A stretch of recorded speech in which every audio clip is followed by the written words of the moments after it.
The major, minor, and diminished triad chords are some of the most popular triad chords used in modern day music. And there are some really secret formulas that I'm going to share with you guys today. But before we go on to the formulas, we must understand what triad chords are. If you can turn to page 9 in your books.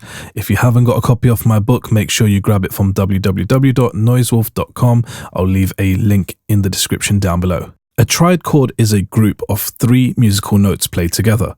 These notes are chosen in a specific way to create harmony. So let's have a look at some sort of breakdown.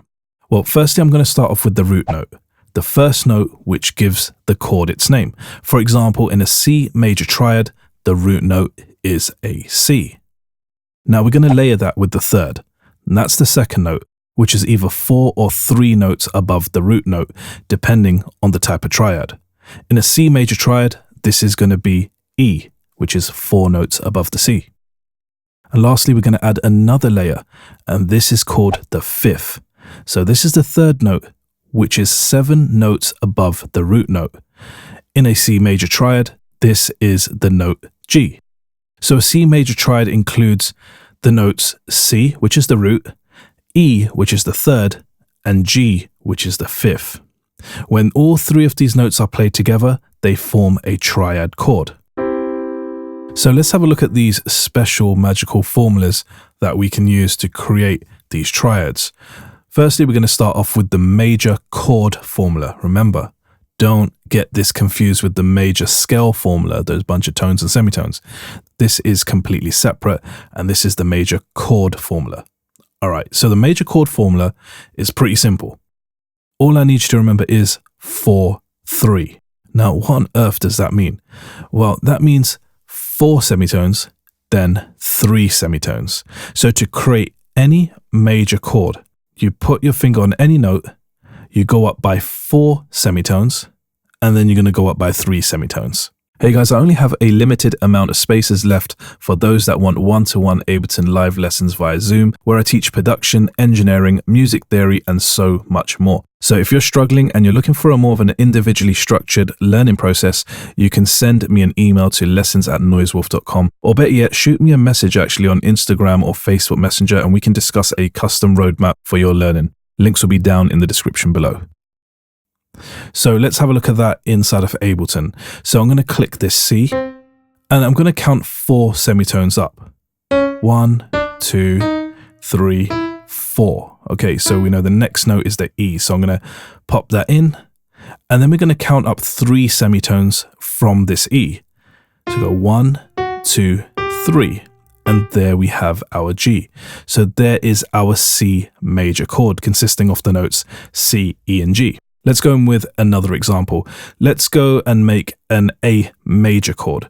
Well, we need to locate our A, and we're going to use that formula 4-3 formula for the major chord, obviously. And we're going to apply that. So again, thumb on your A, count up 4 semitones, 1, 2, 3, 4. And that is going to be your C sharp. And then we're going to count up 3 semitones from that C sharp, 1, 2, 3. And there we have the E. So A, C sharp, and E all pressed down together will give us an A major chord.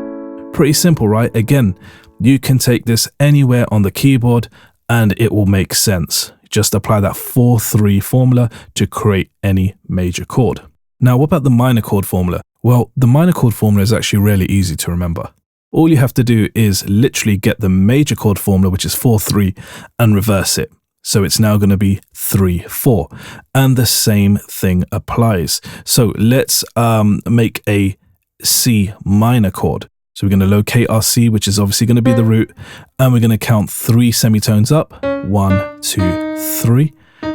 This is going to be our D sharp or E flat, and then we're going to count 4 semitones up from this note. 1, 2, 3, 4. And that there will land on the G. So we know a C minor chord is made from a C, a D sharp or an E flat, however you want to call it, and a G. And again, take this 3-4 formula anywhere on the keyboard and it will work. Now let's keep it moving and look at the diminished chord formula. The diminished chord formula is a 3-3. And again, you guys probably know how this is going to work. So let's have a look at how we create a C diminished chord. Our root is the C. We count up 3 semitones, 1, 2, 3 to that E flat. And then from the E flat, we just count up another 3 semitones, 1, 2, 3 to this F sharp or G flat. And there we have our C diminished chord. So there we have the 3 basic triads. Now, more advanced chords, or extended chords as I should say, when you start playing the 7ths and 9ths, they build upon these triads. So it's really important that you get these triads down, all right? Keep the practice up. Now, how do we know what chords belong to what scales? Well, that's what I'm actually going to discuss in the next video, and that's where things get a lot more fun.